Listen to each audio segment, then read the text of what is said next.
this time. There are going to be some new schedules. You might notice that I will not be around from Monday to Wednesday. So if you have any problems and you want to approach me, you can find me from Monday to Wednesday.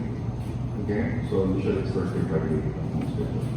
Even though during your assessment exams, Tuesdays, you might notice more ako. Because who are from Bohol eh? Is it Bohol? Nobody from Bohol? Oh, okay. Sige. So, you. Since you know my garage, open up. Okay. So, actually, just this year, before the start of the year, I'm now the chairman of the situation. So, I have to be there most of the time. But although I'm not going to vacation, this was my big travel. So, actually, it's the biggest one in Bohol. And it's like the counterpart of the City of Bohol years ago. So, you can see my baggage Anyway, you might be wondering, while looking at your schedule, the fundamentals are designated for 3 weeks. Okay? But if you notice, we skipped over respiratory right away and only reserved 1 slot or 1 lecture for the generalities or fundamentals because I feel like the generalities and the fundamentals in anatomy is not that important. Because some of the aspects in the fundamentals and generalities will just be mentioned along the way if we proceed with the following lectures. So I don't need to focus 3 weeks for it. But if you notice, the assessment exams will be for 3 weeks. And it doesn't mean that Dr. Lastimoso will give the lecture, will be giving you exams for the next 3 weeks. Now, right now, if we are going to have enough time, I'm going to insert my topic on the fundamentals. He mentioned about the generalities. Besides, guys, everything is in the book. We don't need to give you everything. Okay? We don't need to mention you everything. If we just mention to you that this is the chapter, this is the system, that you read most of the time. The lecture is just to provide you with the salient points or the keywords for that particular topic. So do not be surprised that how come 3 weeks only and then there's only 1 lecture? Because the majority is found in the book. In our reference is always in the clinical oriented anatomy. So if you don't have a book, you better get hold of the book right now. Even before you start school, you should have the book already. Okay? So you don't rely too much on the lectures, and that's the reason why I personally do not give my lectures. So that you will be forced to read your books. Okay? The source, everything comes from the oriented anatomy. Although my reference is the 6th edition still. If you can get the 7th edition, much better. Okay, so the word anatomy, part of the lecture, this is clinical. Every time we touch on a certain topic, we correlate it with the clinical common conditions. So that you will have more finds it more interesting. Because you can now correlate that particular part of anatomy and what particular condition usually is related to it. Okay? Now, last Monday,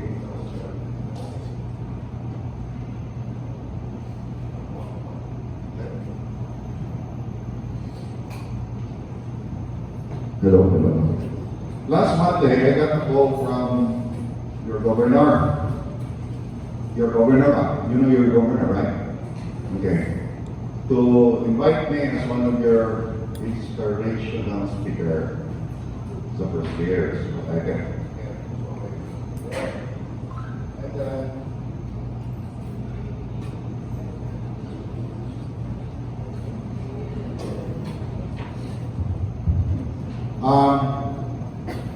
Then I have to apologize because I'm already there. I cannot get out. Lots of things to do there. So I'll just share to you, I'll just take advantage in a few minutes of my time. Okay? But rest assured you will finish at 12. Again, if we have enough time, I can insert a very short topic in the fundamentals, which will actually be the coverage for the next assessment exam. This is on August 28th. That's next Tuesday. Okay? It's only 25 items, very easy. Okay, inspirational, motivational. Very short, not very short. Yesterday, when we were during our conference, And this actually relates to, in general, students. We had an 18-year-old male patient who slashed his throat. Okay? He slashed his throat. I would like to say anterior neck, not throat. Throat is anterior neck, which injured, there was a near transection of the trachea all the way to a perforation of the esophagus. You can understand that for a particular injury it takes time. So I'd like to commend my residents who were able to do the procedure safely. It was an emergency, of course. With the tracheostomy, they repaired the trachea, they also repaired the esophagus trachea. Well, anyway, the point here is the patient is on his fifth also day now in ICU. But that is not the relevance of the story. The relevance of the story for this particular patient is the cause of why he committed suicide. And what was the reason for this committing suicide? He wants to go back to school, high school. He's 18 years old. His parents will not allow him because no money. Okay? So, because he feels like, I cannot be this way forever, because he's now doing his job right now as a waiter in one of the resorts in Panglao. So, the point of the small story here is, actually looking at the case, two things. I'm saddened and I'm angry when I heard about it. Sad because of the society and the culture. Angry to the parents for not being able to provide him with the education. So I'm going to throw it back to you. In other words, you are so lucky. You have very supportive parents who even go beyond medical school, which is actually expensive compared to high school. Okay? And I'd like to quote a very nice word from a movie, an old movie. I didn't think if you notice the movie, The Car of the Sun. No. Christian Bale who portrayed Batman, still a young kid. He was introduced in that film. And in that particular scene, he's rich because his father was an ambassador to China. And they were living a very comfortable life. They were British, actually, and then ambassador to China and father, so they lived there. But that was way back in 1933. You know what happened in 1933? Japan invaded China. So there was chaos in that area. So let's forget about the chaos. So anyway, while they were going inside their house, he saw a beggar outside, and he asked his dad, what can we do to him?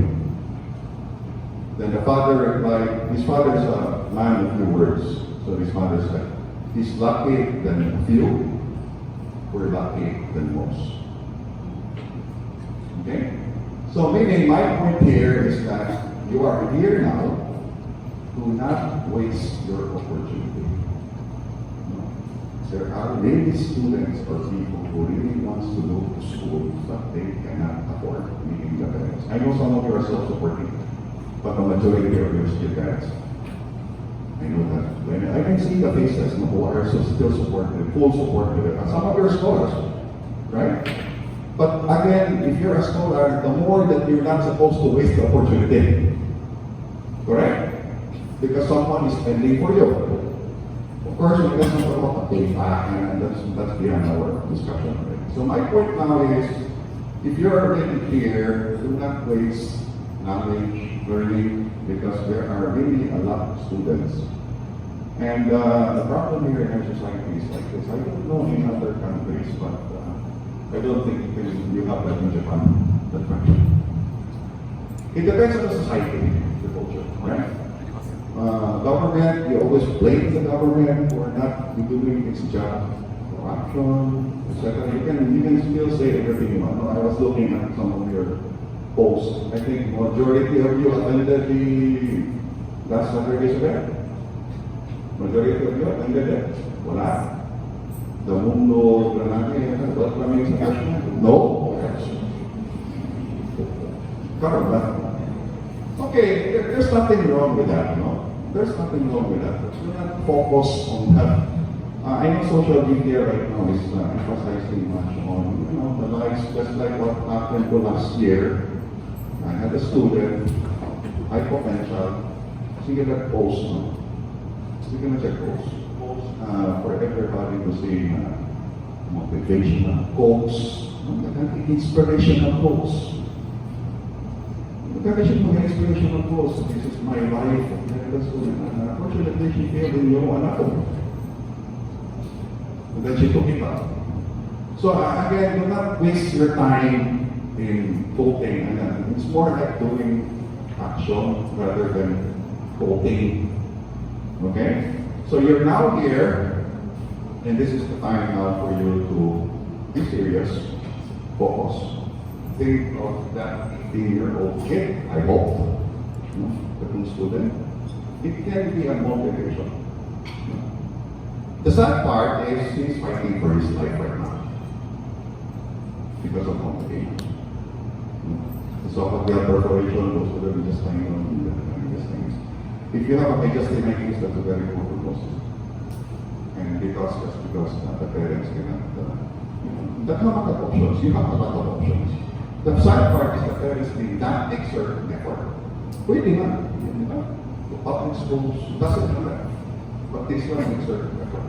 You need that. You cannot just let a kid roam around in the light. You need all the papers, all the documents. Okay? So it's sad reality in the Philippines, especially in the rural areas, and it's still happening right now. 2 days ago, here in the heart of Cebu City, you heard of the news? Again, you heard of the news, nothing related to student, but it's a striking. About job, I mean, you know about jobs, right? But there's still human beings, guys. Okay? Big bird, no hospital, on the street time. Kung ano, it's just near General Maximum Opinion. May papunata na doon, makalumo po ikaw nung nangyari. Anyway, because facing man sa mundo, granade. It's just near National Bookstore, Puente, Narada, Makay, on the street while delivering child. Of course, it was her 11th child. 11th child, meaning complications, the uterus goes into atony. What naman, 11 voting gravida. So what happens? One gawa sa placenta. They're on the street, and it's in the town area, just near Vicente Soho. So, I mean, it sounds funny, but it's very active. Wala, there's no, sometimes you get mad at society from people, the culture not helping. I've been working in a government institution all my life. When I got into residency training, and then even after my training. Yeah, I can see the facts of life, the lower that kind of view. You should see the patients queuing in the orthopedic, ask, I didn't mind. We're trying our best to facilitate. Of course, there is a lot of improvement compared to, let's say, 10 years ago. That's an improvement. So anyway, much ado about your inspirational quotes, okay? And motivational. So I hope this will stick with you as you go along. Ipakuha na po dito kung po kinapigay sa sigaw. Okay, so now we will start with officially with the heart of the anatomy, which is the start of the respiratory system. Again, I'd like to mention the generalities, the fundamentals is not that important for you. Okay, this is the heart. So the respiratory system will be broken down into 2 parts of the lecture. The second part will be next Thursday. I will be touching on the skeletal framework of the thoracic cage. So there's not a big difference when you say chest. You don't say chest anymore. After every lecture, I hope that the terms that you are going to use will be with you. Because the terms that you are going to use now as basic sciences should stick with you up to the end, up after you have finished your residency or after finishing your project. These are basic. It's not supposed to be forgotten. Basic. Okay? There are going to be a lot of terms here, or definition of terms. So it might look simple on thoracic cage, but our thoracic cage actually looks like this, right? The old term in the book would say it's like an old bird cage. It's round. It's not just round. So again, I don't like to hear the word chest. Chest usually refers to the one in the pectoralis. This is just the chest. But I am referring to the whole cage. Now, this cage actually serves a lot of purpose. And I will tell you later on in time. Okay? And you will now later on see you are actually breathing right now, either forced inspiration or expiration. This is your thoracic cage that's functioning right now. Of course, the lungs is a very important role, the diaphragm. But without the help of your thoracic cage and its movement, you will understand its movement. It actually helps support the important structures there. And you know what are those important structures? Lungs, heart, especially the great vessels. Okay? Aortas. So, meaning, if you look at it from the anterior, now, when I'm going to use the terms anterior, I don't know if this was touched by the previous lecturer.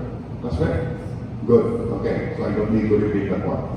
So from now on, I don't want you to say front, back, side, up, below. The term in anatomy is always anterior, posterior, lateral, cephalad, down. Or superior, inferior. Up, bottom. Okay, you should learn to retain these terms already.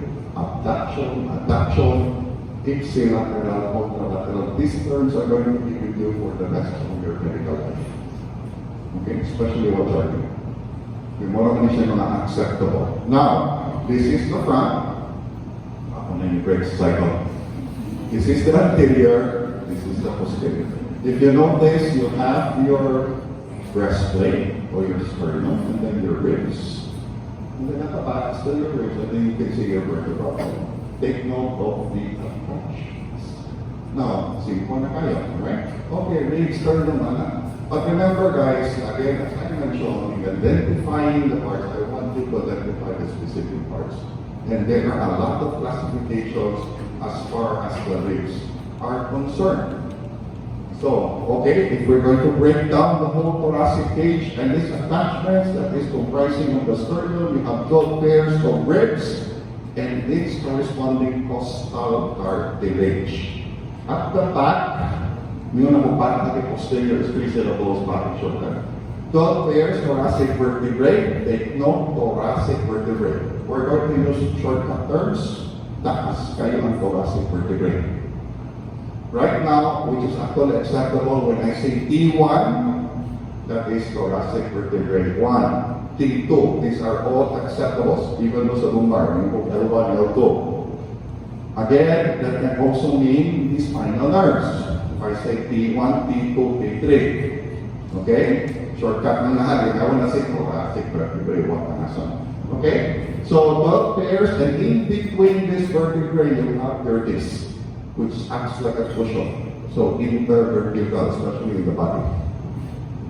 Then you have the collarbone or the clavicle, which you can actually palpate. The nice thing here for the thoracic cage, most of them are bones that you can actually feel right now. And we use this as landmarks whenever we do an intervention somewhere in the thoracic cavity. So it displays a very, very important role. Either you will become the future internal medicine area, the more in surgery, you need to know the anatomy of the thoracic cage before you insert something in that particular cage. You should know the landmarks. You don't just poke your needle there everywhere you want.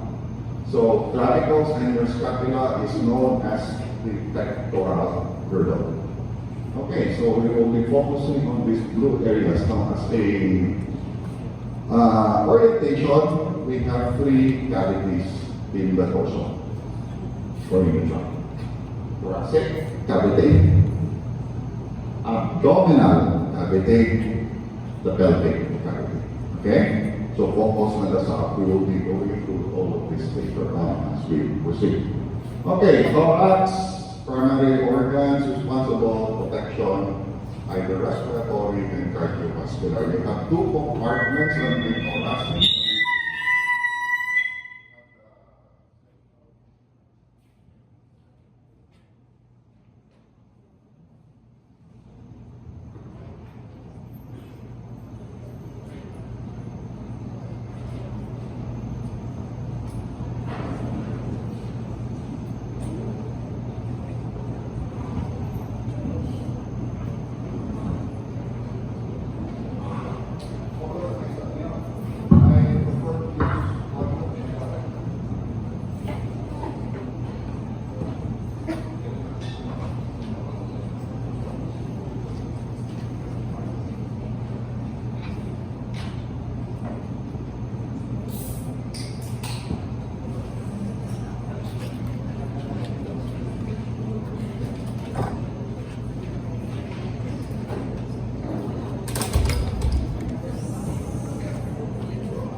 test, mic test.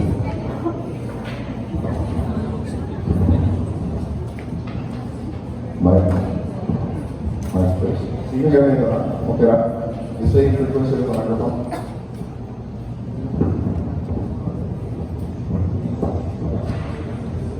Mic test. Mic test. Ano naman? Mic test, mic test. Mic test, mic test. Okay,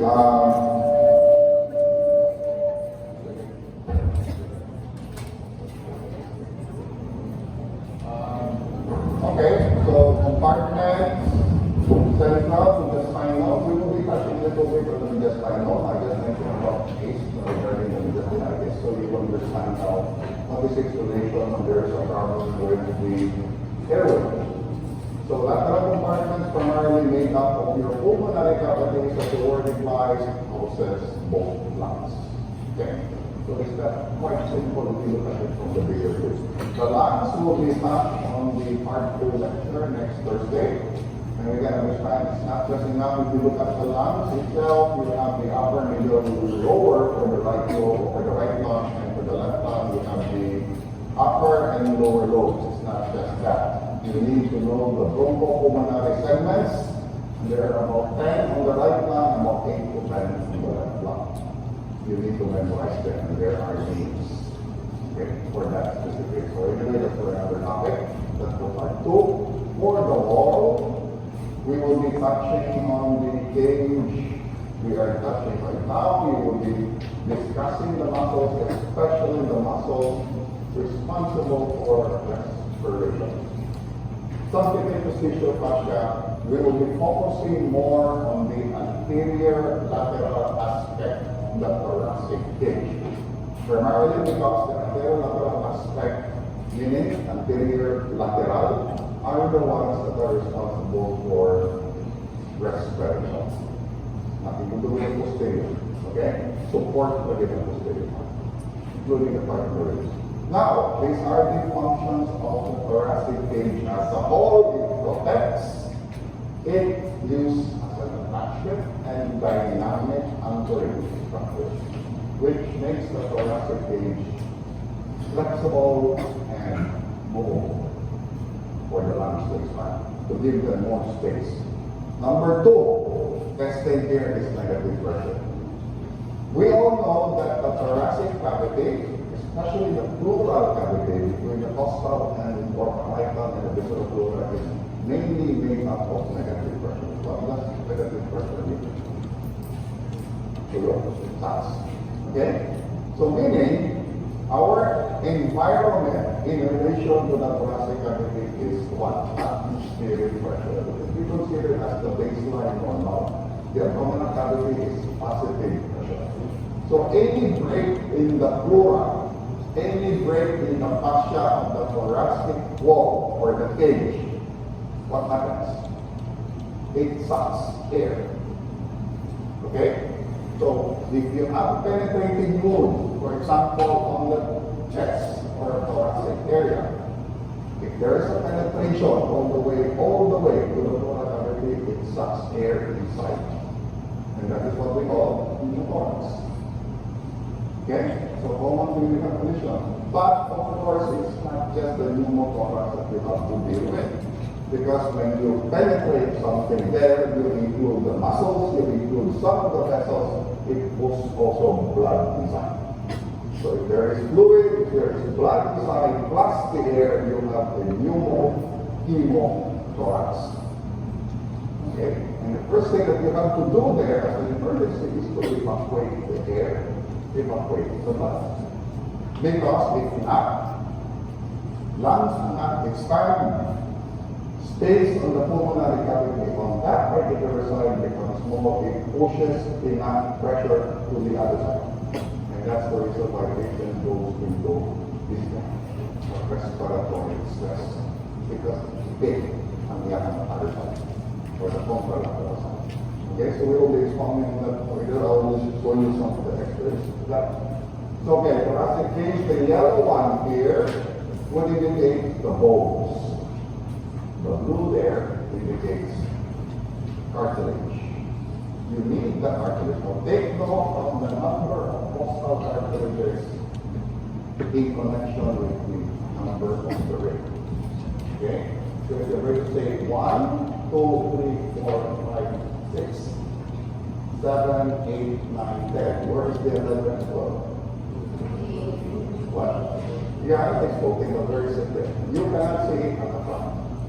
You have to turn the thoracic around. Because its connection is only at the vertebra. We are talking about the 11 and 12. Now, if you notice again, the 9, 10, the 8, 9, 10, 11, the 7, 8, 9, 10 has its own connections as one. Rather than if you go through the first 7, which has its independent cartilage. Okay? So these are the things that we have to keep in mind because we cannot follow them. Okay, let's go to the classification. There are 2 rings, 4 rings, 4 rings, but I want you guys to use the medical term. Vertebro-costal, vertebro-chondral, and the free or vertebral. Okay? Not okay. Verse 7 rings, you have to memorize this one. Meaning, when you say vertebro-costal, the connection is from the vertebra all the way to the costal cartilage attaching to the sternum. Okay? First 7 rings. These are the true rings. Then you have the vertebro-chondral, as indicated in the previous image. They form one cartilage connected still to the sternum, but fused sila, not separated. Okay? Then, of course, the free floating is no connection at all. It's just from the vertebra. That's why it's called from the vertebra. They don't connect anymore to the sternum. So if you look at it, based on its classification, the first 7 ribs is the one mainly responsible for elevating the thoracic cage when you inspire or when we inspire. Hit tayo ang 8, 9, 10. The more ang 11 and 12, right? Okay? So these are the ones that are mainly responsible for the expansion of our thoracic cavity. Okay, so another image showing to you the number of the rings. Take note, you have spaces in between. And these spaces plays a very, very important role, mainly because you have the muscles there, you have the blood supply there, you also have the nerves in between these ribs. Okay? So take note that if you have 12 ribs, you only have 11 spaces.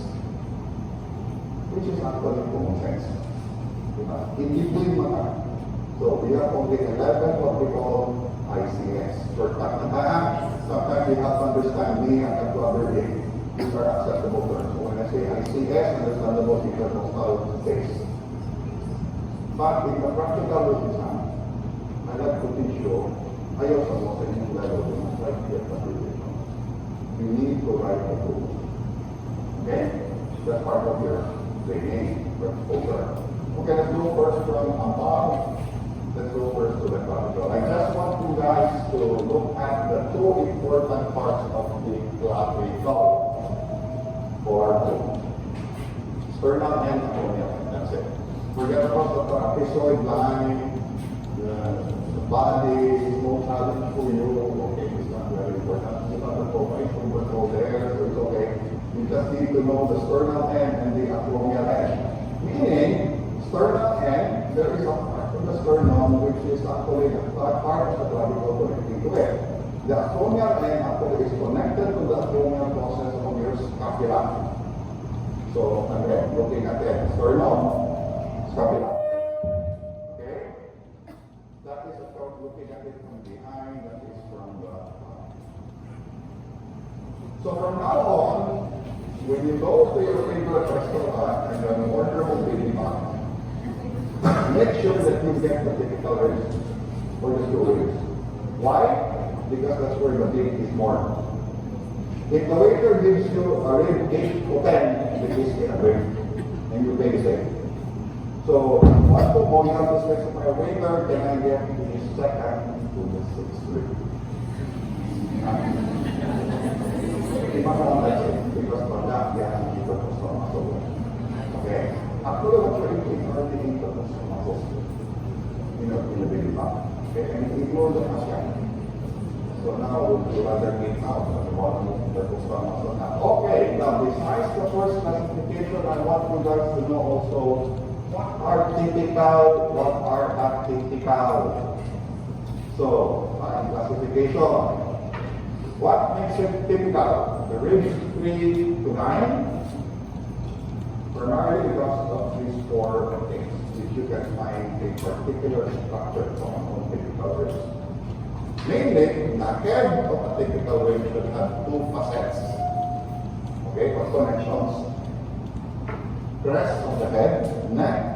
It has a neck, no specific structure. You have a tubercle, which is actually an area in between the neck and the body, which is actually responsible for the articulation. And of course, the body portion, which has one structure. You can have consider known as the spinal. Okay, that is for typical range. 3 to 9. What happened to the 1 and 2? So meaning 1, 2, 10, 11, 12 are atypical. Okay? So those are 3 to 9. Okay? This is an example of a typical range. Now you can actually correlate this one in the laboratory. So your first class will be almost 29. Okay? Mainly for the respiratory. So, if you look at it, the salient features here for atypical range curve deviation. Two facets. On the head, you have the neck. Then you have the dorsal curve deviation. Okay? All the way to the curve. And of course, in the posterior area of this typical range, there is a groove, which is also known as the rostral groove. You can never miss it. It's a depression. The main importance of that depression is where the vessels and the nerves are found. Meaning na ang vessels and nerves in the inferior surface of each rib, below, not above. Again, this plays a very important role of where you will insert your needle in the future. Okay? So meaning that, of course, all the way to the vertebra, all the way to the sternum. We will go over that. Okay, for the atypical ribs, these are the atypical ribs. 1, 2, 10, 11, 12. The problem with these atypical ribs, each rib has its own salient peculiar trait. Okay, so for the first rib, those are its description. I don't need to read them, you can read them. What makes it important is it only has one facet. It has two transverse grooves, and it has a tubercle for the scalenus medius muscle. What is the scalenus medius muscle? These are deep lateral muscles from the neck. So if you look at it, neck muscles deep has a connection to the first rib.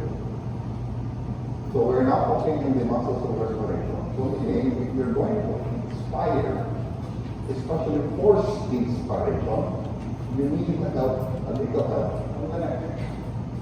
It brings up the first rib. We're not talking about that time. It's enough. So when you do force inspiration, it's not just the thoracic cage, it's also the neck. It's only the scalenus medius, by the way. There are two scalenus, so it's only the medius. So if you answer the scalenus tubercle, that's why you have to do. Then for the second rib, which is actually longer than the first rib, it has this one, it has two facets.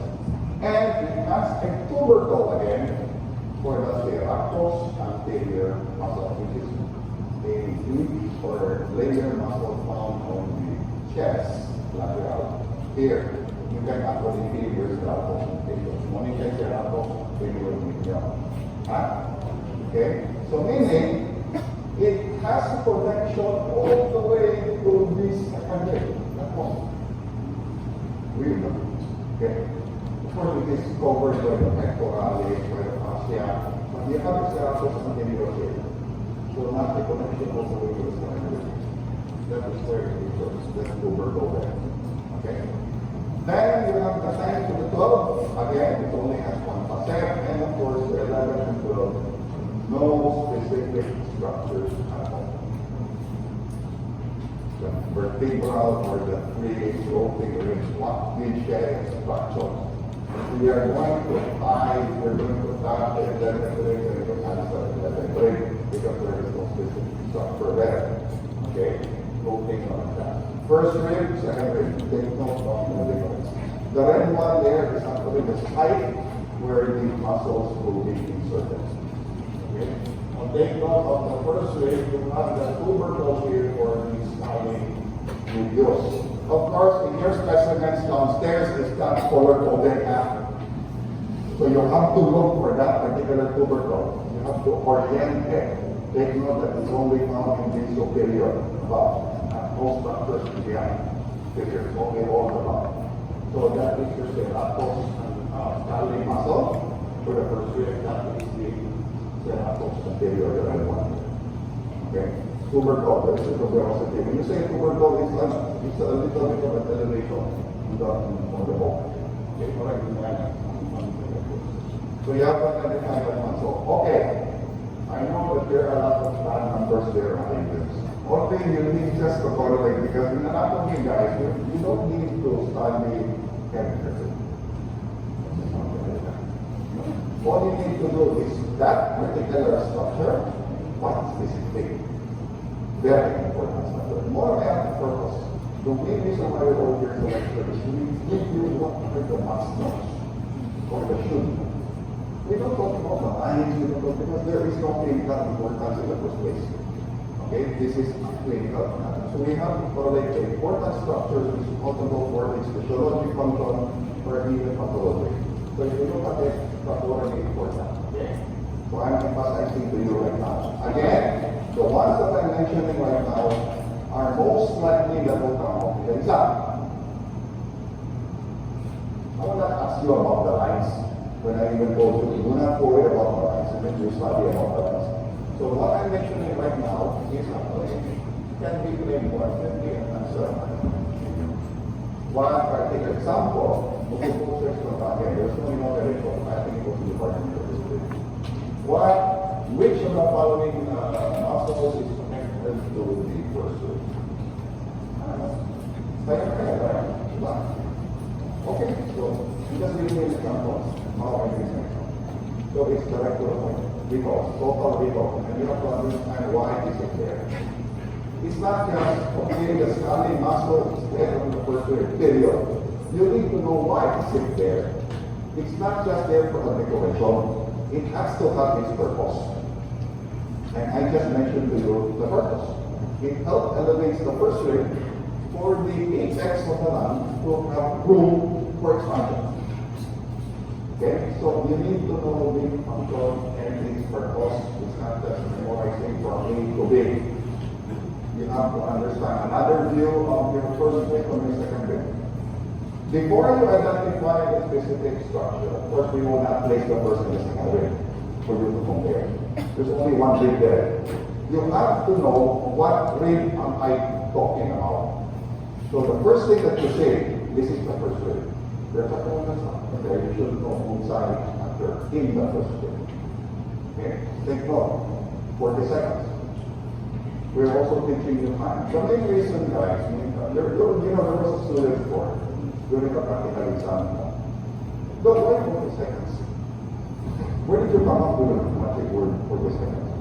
Why 1 minute? Why not 5 minutes per stage? Okay, so the answer there is number one. I also asked around for the other medical schools, some of the German conference. Okay. And we have one day. See, I can distribute it with a side question. There, meaning answer, identify. Side question. That's how they do the practice. I don't give side questions. All they go. What's the problem with side question? You do not know the answer, but first you're there. Right? Zero conversation. If you make your answer wrong as a person, you cannot identify it. How can you answer this type question? Because the type question will be, where is it inserted? No, what is the blood supply? So that's the reason why I shifted it to pure recall, pure identification, rather than a sub question. Well, anyway, so example, we came up with the magic number of 47. Okay, 40 seconds. Because I think it's not open. Besides, guys, we are teaching you time. In the future, if you become medical doctors, when you take a patient, especially in emergency, you do not say, give me 1 hour, because I'm too good. You have to have time. If you're going to be assigned at the emergency room to make a diagnosis, you don't have enough time to diagnose. Patient is gasping for air. What do? Give me 5 minutes. By that time, your patient is dead. Because you don't know what the first thing to do. So that's why we're teaching you as early as now, time, answer, time. Whenever you make decisions, there should be time involved. Okay? As in any other one, so when you're talking about now, when you're studying, there should be what we call time management, right? Okay, going to coffee shop, ordering only 1 coffee for the past 5 years, 5 hours. So sorry, cafe, we order 5 hours. Sometimes, reading after every book or internet or this book is being. You see, it's fun. I've seen some students before when I was I took my department and so a lot of students in story, anak ko may, narinig po although there are not good things because they're not focused. They're not also clear. Okay. Looking at it, comparing the different types of ribs minus the color. So you have to look at it based on shape. The shape, the size. First, second, typical. You can see now the difference between the typical rib and of course the low thing ribs there. Because there is a difference between the 11 and the 12. It's not really the smallest. Okay? And the vertex and the wings. So first, second, so looking at lancing alone, you will never miss it now. Okay? Stick na sa inyong pan. First, second, typical, 11, 12. Of course, when we add a typical, we show you a typical rib, I don't need to ask. It doesn't matter as long as you know it's typical. Okay? Pagparihan naman sila parts of typical. Okay, to give you an example of the difference between ribs 3 to 9, the blue one, and the atypical presenting rib. So meaning if you really look at it, the atypical is an ribs. The typical is 1%. Again, the point here is that the blue ones there, the typical are the ribs that are mainly responsible for expanding our thoracic cavity to fit and to accommodate the lungs during forced inspiration. Okay? Costal cartilage. Now, again, looking back at the figure, rib, costal cartilage. Now, again, the costal cartilage plays a very, very important role because it gives the flexibility of the rib within its spine. Take note, it's not the rib open, it's the costal cartilage and its connection to the vertebra, which is to your facets. Again, the most important for the expansion are the first of the ribs, which are not typical, the 2 ribs. First 2, second 2 na siya. Not typical. Typical is mainly more on structures and the tubercles and the very important things there that you see in those ribs, which makes it different. Again, 8, 10, cartilage or vertebrochondral forms a margin, which is also known as the costochondral margin. Some would even call it as a subcostal margin. This one. Okay? Okay? This is your vertebral or your costochondral margin. And this plays again a very important part because this is a landmark for another structure. which is the outlet of the thoracic cavity. Okay? 1 to 10 rings sternum. Everything connects to the sternum. Depending on whether it's contral, costal. Then on there, identifies the costal cartilages. Now, why costal? Costal cartilages are made up of hyaline cartilage. The hyaline is strong, it's flexible, it's fibrocartilaginous. Okay? Now, break the bone. Of course, you can break it, but of course not using knife. You can break it using a rib, not that. In other words, if you plan to open in the future, if anybody of you wants to become a, what do you call it, forensic examiner. When you open the chest, or when you open the thoracic cavity, do not cut the rib. Cut through the costal cartilage. So open it up. So when you open it one, elevate anymore. So open, cut, open, elevate the sternum. Okay? Dili ang mupulog na lang. So open. You always cut through the cartilage, not bone. The bone is not easy, especially for adults. Okay. We already mentioned that your ICS is number 11 because of the spaces in the You have a set of intercostal muscles. You have also 2 sets of intercostal blood vessels. And of course, you have also the space which we call as the subcostal space. Anything that is below the 12th rib is automatically called a subcostal. Depending, I'm asking for a space, is your subcostal space. If there's a vessel there, it's a subcostal vessel. Anything below the 12th rib. So meaning, what is the 12th rib? Rhodate, the last in the posterior, and of course the most important here is the sensory nerve coming out from the anterior rami of your spinal nerve, which is also known again as subcostal nerve. Okay, so what is the name of the question? Here on the spinal nerve, so you answer subcostal. So anything below the top rib automatically is called subcostal. Okay, so spaces, elevating, then we have the subcostal, which is not very easy. Looking at it from a closer view, we are now referring to the space. Imagine the baby back again. Huh? So you have 2 typical ribs. You have your intercostal muscle, which we will be talking when we touch on the topic on the wall. Okay? Now, the wall is meaning it's not just the muscle. We're also going to touch a little bit on the covering, which is the fascia. A little bit on the flora, which will be more discussed in the second part of the report. Now, take note of the vessels. Closer view, looking at it from the anterior. This is from the anterior. You have your vein artery or atomic shortcut plan. Moogenic arrangement. It's always the arrangement of that. So it should be vein, artery, nerve together. And all of them pass through the groove, which I mentioned to you a little while ago, on all typical ribs, which is known as your costal groove. What is the clinical significance of this one based on anatomy?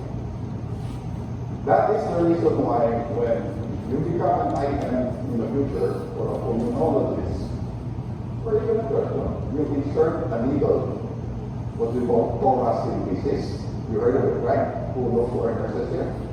Who are nurses here? Especially working on some hospital. You know the terms I'm talking about, right? Thoracentesis, you insert a needle, you remove fluid.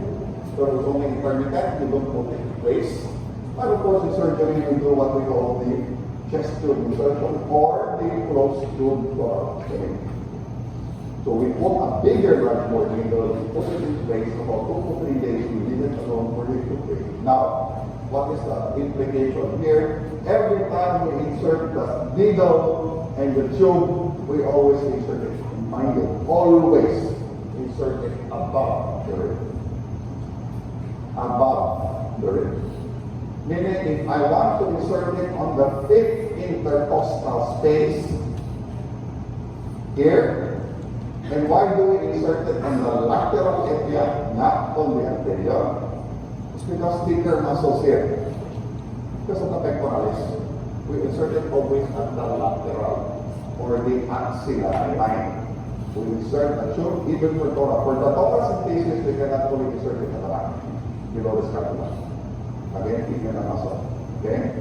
So when you insert it, make sure that when you feel for the rib and the space, you should always insert it superior to the rib. So if I'm going to insert it at the 5th intercostal space, I'm going to insert it at top of the 6th rib. Always superior, and this is the reason why. If you're going to insert it in the inferior thigh, you're going to be like that. You have your vessel, you have your vein, you have your plus you have your sensory nerve there. Okay? So that's the reason, instead of just removing air, when you insert in the inferior, and people collapse the mungkabi, so this is what we're breathing. Okay? So again, going back to the basics, by the way guys, in medicine, the difference between medicine and allied health is whatever you do, any procedure that you do, there is always a reason why. Meaning, I just mentioned a global one. Just so that your mentor or probably your assistant will tell you have to insert it at the 5th intercostal space, mid-axillary. Your next question should always be, why? Why there? Why not anywhere I want? Anyway, can you access to the thorax? There is always a reason why. Okay? So that's the beauty in medicine. There should always be a why. It's either clinical. If it's clinical, then you should take it with evidence-based. If it's purely anatomical, then that is one of your reasons why.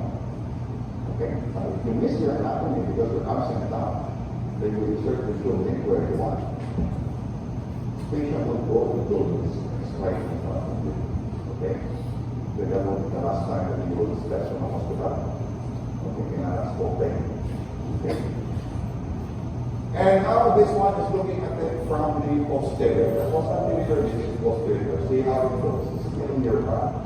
Now your nerve actually is from the anterior line going up. Take note of the direction of your vessels more from its own out, while your nerve is going vertical. Again, it follows the rule of your spinal nerve. It goes up, goes to that direction of the particular space. Okay, so one can move on. But in hand in hand, the costal cartilage goes together. So fan here. The fan here is not just applicable on the ribs, it's also applicable in the form of once you reach the lower extremity. Fan the moment. Of course, this is on right here and the way it comes to the okay, at the same time, knowing all of these things, the spaces, the number of ribs, now you will not be naive on the terms that the thoracic surgeon will use when you hear the word anterolateral incision, or when you hear the word posterolateral incision, or when they hear the word median sternum. Okay? These procedures are usually used for what? Access to, for example, esophagus. Why esophagus? Important of esophagus because I kind of dislocation in this one. For any esophageal surgery, for any procedures, lungs, pneumonectomy, segmentectomy, these are the procedures that are being done for the incision. Anterolateral is the most accessible, it's the fastest, and this is the one that we use for evacuation of or trauma. It's faster. Posterolateral is thicker because we have to pass through a lot of things. This is the most accessible. Of course, the median sternum is understandable, that is what they use for open heart surgery. Para naman tayo kastilin na yung heart stomach. Okay? But okay, so if you look at the muscle, this is how the muscles actually looks like. Of course, the black finger is the focal word. So take note of the direction.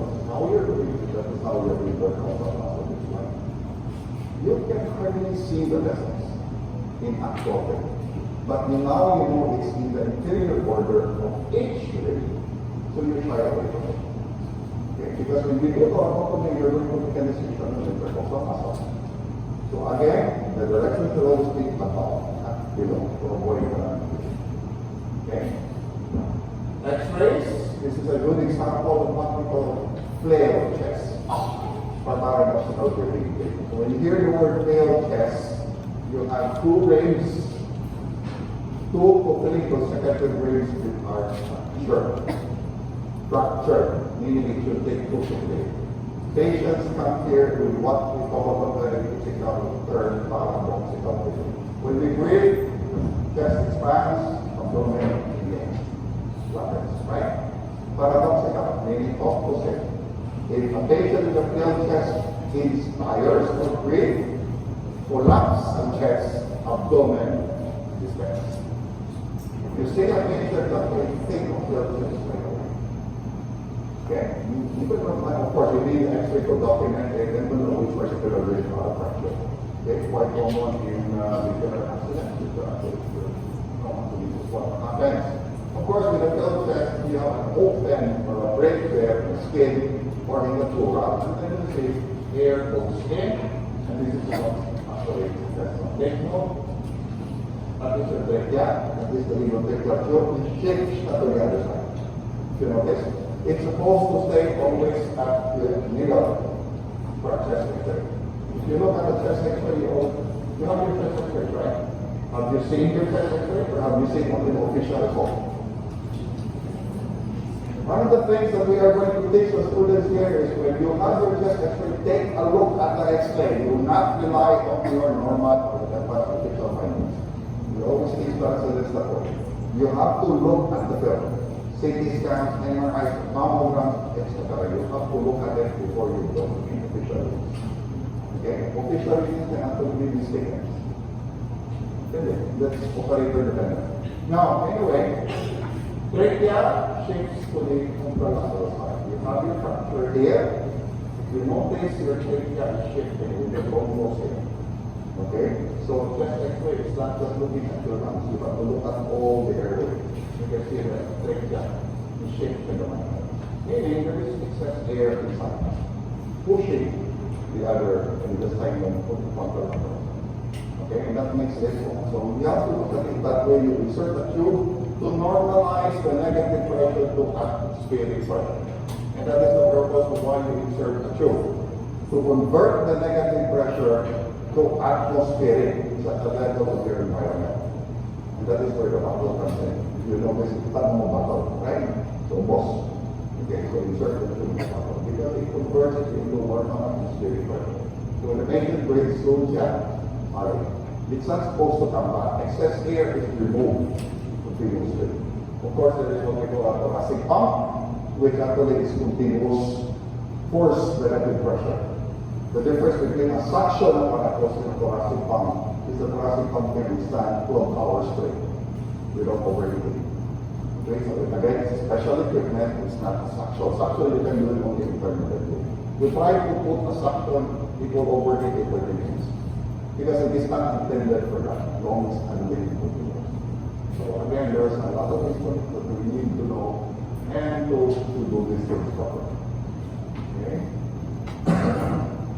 Okay, so clinical conditions, mechanism, air excess, shifts, depending on the time. This is for fluid, that is for air. Actually, you know that we just find out. Okay, so we just find out. Okay, for the sternum. The sternum is quite easy, or the breastbone. But it has a lot of parts. It can be broken down into three major parts. I'm sorry. You have your manubrium, you have your body, you have your cycle. Okay, and there are parts in the manubrium. So when we have manubrium, we don't just say manubrium. It should be the specific part that we are asking for, and there are a lot of parts. You have your suprasternal, and the jugular, you have your clavicular notch, and you have the first rib. Now, you don't say notch, we always use the word synchondrosis. What is synchondrosis? It's actually a fusion. Now, there are terms when you hear the word notch, you hear the word synchondrosis, the more it is synthesis. Synthesis is actually united in a both. So hard, you practically cannot separate it. Synchondrosis, the same, it's a fusion. but more or less you can disarticulate it. Now, once you remove a rib away from the sternum, the term there is not fracture or it's not removal. The term is disarticulation. Okay, so there's a difference between disarticulation and fracture. Fracture is at the bone. When you hear disarticulation, it's from the cartilage or from the joint area. So dislocating of shoulder, who are shoulder dislocators here, then from the joint area, it's not bone from bone. That's fracture. Okay? So that's the big difference now. Anyway, these are the things or these are the structures that you need to identify in your manubrium. Okay? And it's description. Take note that you have the manubrium sternum joint. Actually, it's a fusion. It's also a synthesis. It used to be called the sternal angle fluid, but minus the eponym, you will just answer sternal weight. Sternal weight, sternal angle. Okay? No more names. So, bad na mo, colored, manubrium, either you answer manubrium sternal joint, but it's longer, and you forgot the spelling, you would rather write sternal angle, you would still answer. If you want to put Louis, okay lang Japon. Gusto mo kang Louis, sige. Sternal angle of Louis. But again, minus our names. Now, for the bone, this is where the vertebra or the costal arches are found. But the best way to look at it is from the lateral. So when you look at the bone, identify the structure, you don't look at it just one view. You have to look at it from the lateral, posterior, and anterior. Because there are structures which you can see very well at a certain view. Don't just fix on one view. Especially for the sternum. Okay? And of course, the xiphoid process, which is superior as the smallest, it is used as a landmark. Because when you can feel for your xiphoid, which actually you can, xiphoid process, you are more or less at the level of T10. So landmark siya, okay? So xiphoid process, you are at the level of more or less T10. When I say T10, thoracic, 10 thoracic vertebra. Not the nerve. I'm not talking about the nerve yet. I'm talking about the vertebra.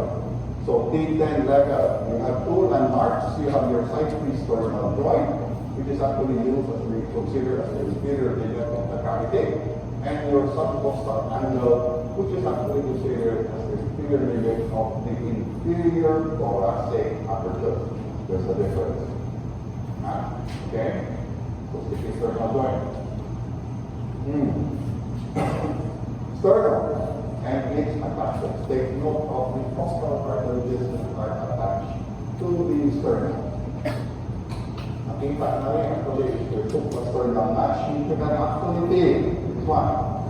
That is your suprasternal notch or the jugular. It can be used as a landmark for a blind approach or if you want to access the subclavian vessels. We can sometimes use that one, but we don't do it because it is a blind approach and it is very dangerous. If you want to access to the subclavian, they will send to our capital. Okay, so you have your transverse features and the location there. Now looking at it in a closer view, you have the manubrium sternal joint or your sternal angle, safety sternal joint. Then you have the transverse features here, namely about 3. And looking at it from the lateral, that is your costal arches. I want the number. You don't just say costal arch, you wrong. Clue. If it's the costal notch that is at the area of the manubrium sternal joint, that is automatically your second costal notch. Where is the manubrium sternal joint? That one, right? There's a break there between the manubrium and the body. That is automatically your second costal notch. Then 3, 4, 5, 6, 7. Take note. Why only 7? Because it is where only the critical waves are circled. Because of the independent costal arteries. None of my idea. Nice, no? Meaning the critical wave only at the body. Meaning, later on, we will talk about when you inspire what really happens. Okay? So, and it's a little bit curved. Your sternum is not totally flat because again, there's a purpose. That is the reason why we have atong sternum. Curved siya little, bit flat. Okay? Okay. For the manubrium, you have the jugular, you have the clavicular notch. Do not confuse the clavicular notch from the synchrone doses of the first rib. This is already the second costal notch. So that is the first. For the synchrone doses of the first rib, then that is your clavicular notch. Clavicular notch will be higher. Synchrone doses first rib. Meaning, the synchrone dosing or the first rib is actually very firmly attached to the sternum. And what does that mean? If you have a fracture of the first rib on X-ray, the literal accident, most common, you need to find out again that there are most likely vital structures involved, especially the vessels. Here, on the great vessels here. It takes a lot of effort to break the first rib. Number one, because it is well-healed, protected. Secondly, it's short, because silicone goes, it is actually used to this manubrium. So if you have a fracture of the first rib, kindly resort to other procedures or imaging to rule in vascular injuries. Because again, look at that anatomy, we do siya. But you break kind of a fracture, which you rarely see unless it's massive and so on. Okay? So we go to the inlet. Another word here is superior thoracic aperture. And you have the inferior thoracic aperture. But let's go to the inlet and see. Third aperture, inlet number. Meaning superior, I will show you a little earlier. That is the superior thoracic inlet. So everything goes there. Then you have the outlet goes out. But there are structures actually coming from below and going up, especially the veins. Diba? May veins. Okay. Memorize, there are three. Now take note, it's like a triangle. Then there are boundaries. I want you to memorize the boundaries. True. Again, you don't need to memorize. Understand. If you can picture your thoracic cage, you can easily understand what are the structures there. Again, it's multiple choices. You have to understand as structures, right? If it's vertebral, of course, the answer should not be anterior. If it's a rib, it should be lateral, right? Not anterior. So example like that, so C1 vertebral, first vertebral, and then you have your border.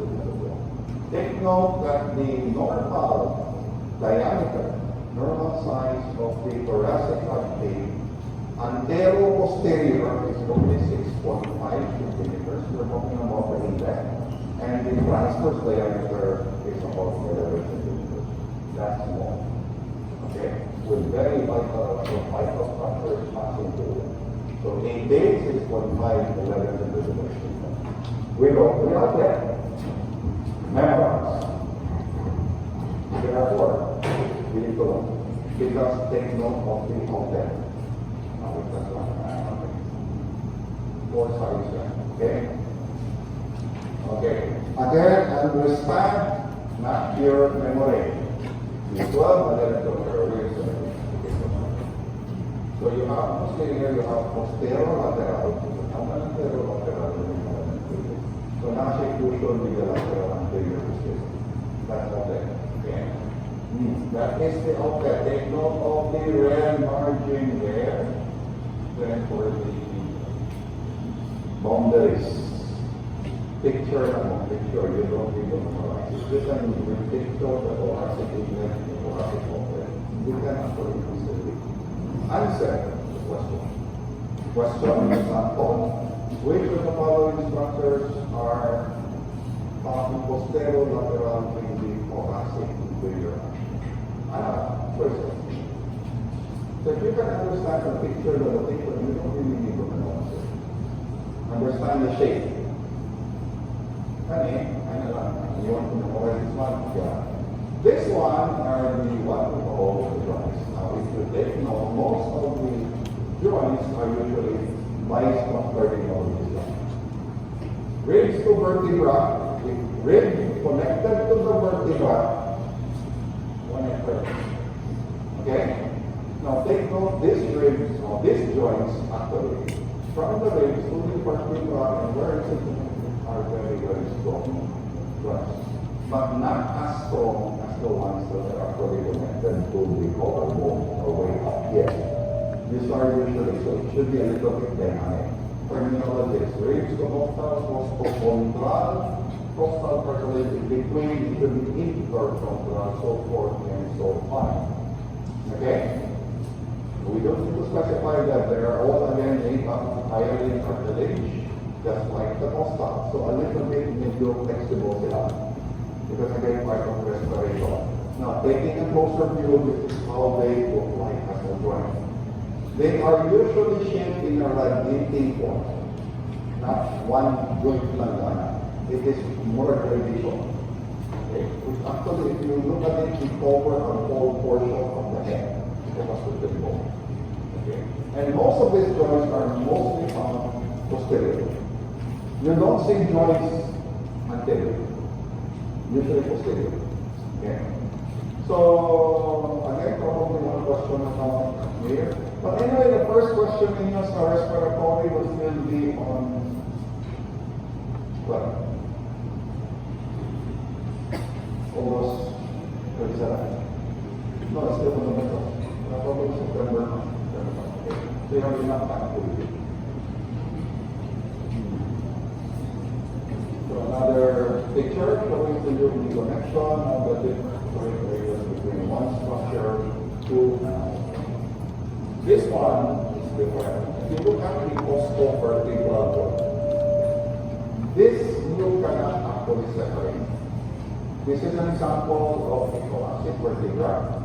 And if you notice, the thoracic vertebra, just an example of a vertebra, it's not one whole bone.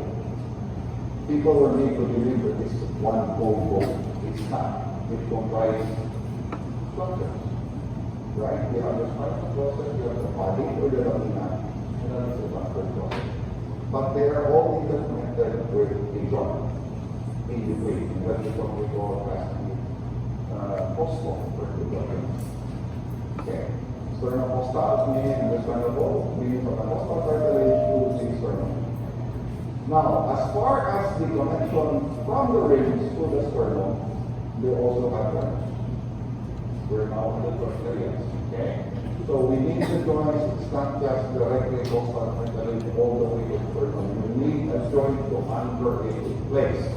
First 7 ribs, costal cartilage only. First pair, this is where they are actually connected based on the number of the ribs. Asa sila connected. Okay? So it's one whole mechanism if you look at it. So, example, another view. It's just the same as the previous one. And the type of connection they're actually made of. If we put an example, interchondral, it's mainly made up of synovial. Synovial is actually soft, hard, but flexible. It's like cushion. One of the synovial joints. But if you hear the word symphysis, these are 2 examples. Synovial sternum and your symphysis sternum. The prime example of a symphysis is actually the symphysis, which is a symphysis with this. You cannot separate it.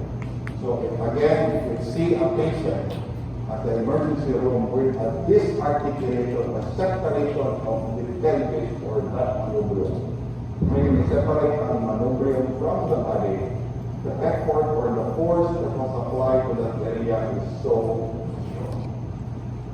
low na siya.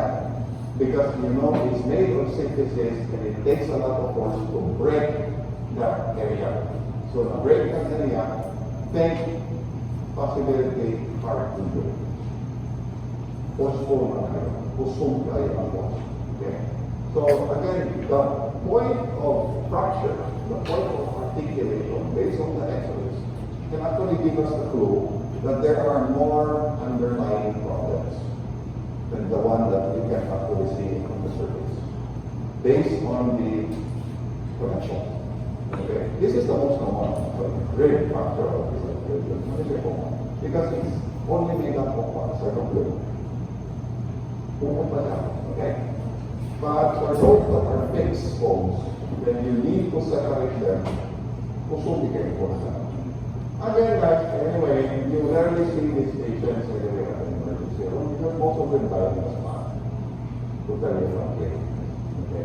Clavicular fracture, first wave fracture, sternal fracture, these are most likely they will die on the spot. Okay, because of unmet underlying problems. Myocardial confusion, tearing of the brain vessels, and that kind of problem. But again, you need to observe or postmortem, you will have an idea of what are the possibilities. Okay, so these are the complicated products, more or less, under review. Now, this is what we call as the bucket handle effect. From the start, we were talking about the different shapes of the bones, the different connections, the articulations.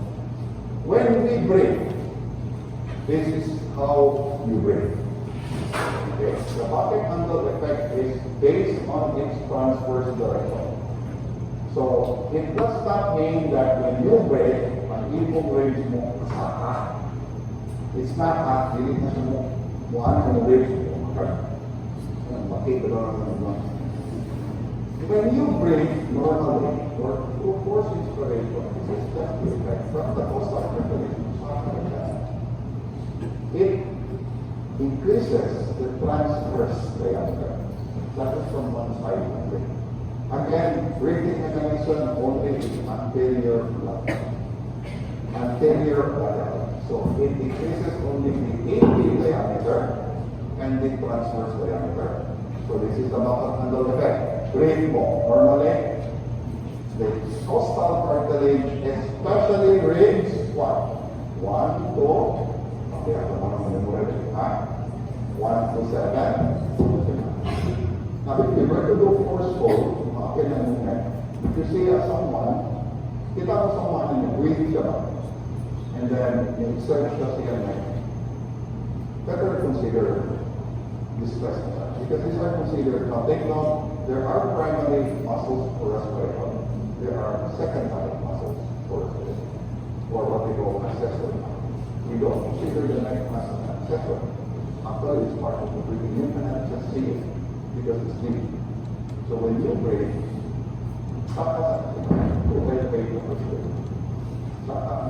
okay, first to second. That is the bucket handle effect. Simultaneously, when you also inspire, the sternum enters.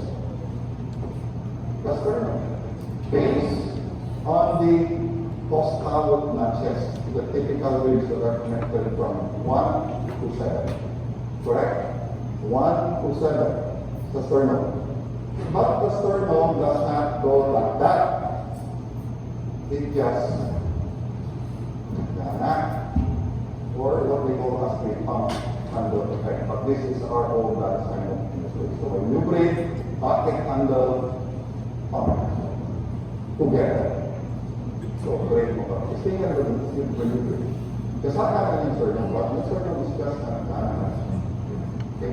Just enough to expand the lungs, to accommodate the lungs during breathing. Together with the carrying muscles of the body. So simultaneous effect.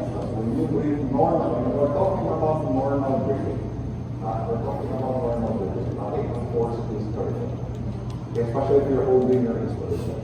Now what about expiration? So together this is how we do it. Increases the AP or increases the transverse diameter simultaneously with the AP diameter with the sternum diameter. That's why curve up the sternum. Okay, to accommodate space for the lungs to breathe. So increase vital volume, increase force inspiration. Okay, wall. Let's go to the wall. Let's pass the wall, huh? Okay, now everything. Now we are just talking about the page. We're talking about the skeleton. This is the main muscles. So these are the main structures that are responsible for carrying out those elevations. Okay, the bone is just a structure. These are the ones that are responsible for contracting and pulling all of these things simultaneously. Okay? But since we're on the topic on the chest, I have to include, as in my previous lectures, I have to include the structure because there is a structure on the thorax which I cannot find anywhere where to place. Do you know what that structure is? I cannot find it anywhere. So one choice, I have to include it in the thorax. Even though we are system-oriented. So we need to include that one that's not supposed to be part of respiratory. Where do I place it? Alimentary tract. Good choice. You know what I mean? What's that talk? Okay, good. Okay, very good. Okay, good choice. I have to include the mammary gland on the topic. Very good. Anyway, mammary choice, because we need to mention the mammary gland because of its clinical significance. Very important clinical significance. I have to put the word very there. Okay, now thoracic wall. Now take note, not all muscles in the thoracic wall is responsible for respiration. There are muscles there, they don't act like decorations. They play a very important role. But what I'm referring to are the muscles of respiration. So we have to segregate the muscles that are not responsible for respiration and the muscles that are actually found in the thoracic cage. Okay? We start with the pectoralis major. This one. Okay, this is an medial. Okay, this is the pectoralis major muscle. You can never miss this one. No matter even if your cadaver is 10 years old, you will still find the pectoralis major. So do not use the excuse. You can still see the pectoralis major because it's a very thick muscle. It's rising to the anterior threshold. You can never miss that one. And of course, the mammary gland. So attach mammary gland and mammary gland. Okay? If you notice, it's not a muscle, it's a fat tissue. It's made up of a special tissue. Now take note, I cannot also put the mammary gland in the endocrine system. Why? Why? Because the mammary gland is not an endocrine gland. It's an apocrine specialized exocrine gland. So they get also much classified as endocrine. So we will include mammary gland. So anyway, there will be about 3 questions based on mammary gland. Okay? Second. So if you remove the pectoralis major muscle, then most likely the mammary gland is attached to the pectoralis major. You can see the pectoralis minor muscle. Okay. Okay, so these are the muscles found on the anterolateral chest wall. I can say chest wall right now, that are not actually responsible for respiration. We have the major. You have the serratus anterior, even though I mentioned about the serratus anterior all the way to the second rib, but it makes hardly a dent for a whole respiration. And of course, you have this dorsal, which you can see from the side. Okay? Pectoralis major, minor, serratus anterior, latissimus dorsi. These are the muscles that comprises the bulk of the anterior chest. But take note, these muscles play a very important role in our shape. And if you're trying to develop, for example, if you're a bodybuilder, if you're trying to go into bodybuilding, the intercostal muscles, mind you, no matter how big you are, will still be the same. These are the muscles that will be the ones to develop. What we include the serratus anterior from we're talking about the chest. Okay? Okay? So the muscle of respiration has nothing to do if you're going to look and go bodybuilding. Do that Oxford stuff. Okay? So take note again, you are going to separate the rudimentary muscles. Some folks would like to use the word rudimentary for this group of muscles, but they give us the shape that we need. It anchors, it plays a very important role in the pectoral girdle, because if you notice the insertion is the humerus, so it plays a role in the abduction and elevation of the humerus. Again, no role in respiration. Okay? More on the there are actually both in the pectoral girdle. So more, the winged function is more on arm, musculoskeletal. Okay? Because the insertion is there. Either scapula or here. Wala din ang sa respiration. Okay? So if you can hear a student that breathe goes, I'm breathing right now. My pectoralis muscle is only absent. And then the number goes to God. Okay, wow. So there's nothing to do with it. So you have to reduce them. Again, they're all on the principle. Who is this guy?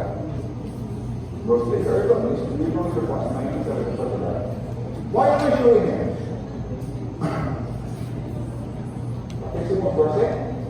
Probably has the best latissimus dorsi ever. But, so pampulma, this muscle we use for pampulma. Okay, I'm not saying pampulma. Probably has the best latissimus dorsi. Yeah, diba? Developing man, muna sa inyo ito, makes you our form. Okay? So anyway, this is a few pictures. Okay, what is this image? Huh? Oh, very nice.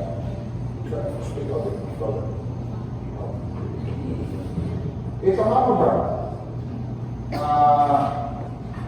That's a normal mammogram. Okay? Pinsa among yourselves, not a mammogram. Among you. I know the average age is about 35, right? But if you are high risk, meaning if you have already confirmed breast cancer, I'm going to focus on breast cancer today. The anatomical structure of the mammary gland. Now take note that the focus when we're talking about a little bit of the mammary gland will be on the female. Forget about the rest. These are decorations. Okay? But very useful in landmarks. Okay? Useful in landmarks. Mammary gland, if you hear the word mammary gland, our focus will be the female. We're not going to talk about the shoulder. But for the males, whenever you hear the word landmarks, imaginary lines, mid-sternal lines, we always use the male model. When you go back to talk about imaginary lines. Why? Because we cannot use the female as a standard landmark for surface markings, especially in the chest. Because we're going to have imaginary lines like what? Mid-clavicular line. Okay? Naman tayo mga mid-sternal lines. But we always use the areolar complex as a guide. The same with the umbilicus. For the abdomen, we use the umbilicus automatically as a cut-off landmark. That is T10 automatically. For the lipo areolar complex, that's automatically T4. Letter T4. But now may mga babae, areolar complex na rin, sometimes wala. So ang tendency, you cannot use females because it is not standard. Okay, so if you notice, if you look at illustrations, you always see males, right? Fixed man males, that's the level of T4. For the females, depende kung paano na rin. It's not fixed. Sometimes we use bones, but sometimes we use muscle and marks. So bukarin yung natin, very close to the level. Automatic na, T4, T10. Again, it could be based on dermatome, meaning mga sensory nerves na po, or it could be used sa landmark for what does? Kung bagas, iwagit sa pamilya ko, lahi ng okay, this is naman more.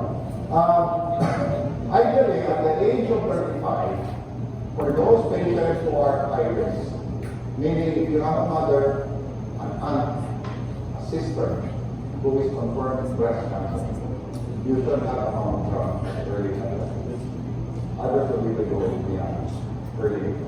Okay? Now, mammogram is just for screening level. Sorry guys. Supposed to be in my mouth. I need to show that when I'm present. This one. Okay, so the next one is mammogram. Picture. Mammary gland, let me ask the females, which is bigger, the right breast, your right breast or your left breast?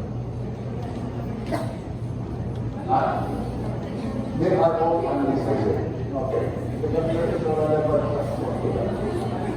Which is bigger, the right to that. I'll give you 5 minutes for not responding to that. You know what, guys? You know, it's just like the radio. I'm not going to raise the topic because it's very funny. Because there's always a question for the mayor, which is more elevated, the right testicle or the left testicle. And there's always an answer. I mean, as I mentioned, whenever I ask a question, there is always an answer. Why? Okay? It's something to do with embryology. And at the same time, this is where it comes from, because we all know that breast cancer is hereditary. But there's always a but. In fact, don't you know that only 10% of cases of confirmed breast cancer has a history of breast cancer? So meaning the majority is unknown. It is confirmed, meaning for example, if you did you answer my first question? Come on. Left or right? Which is bigger? Okay, which is bigger?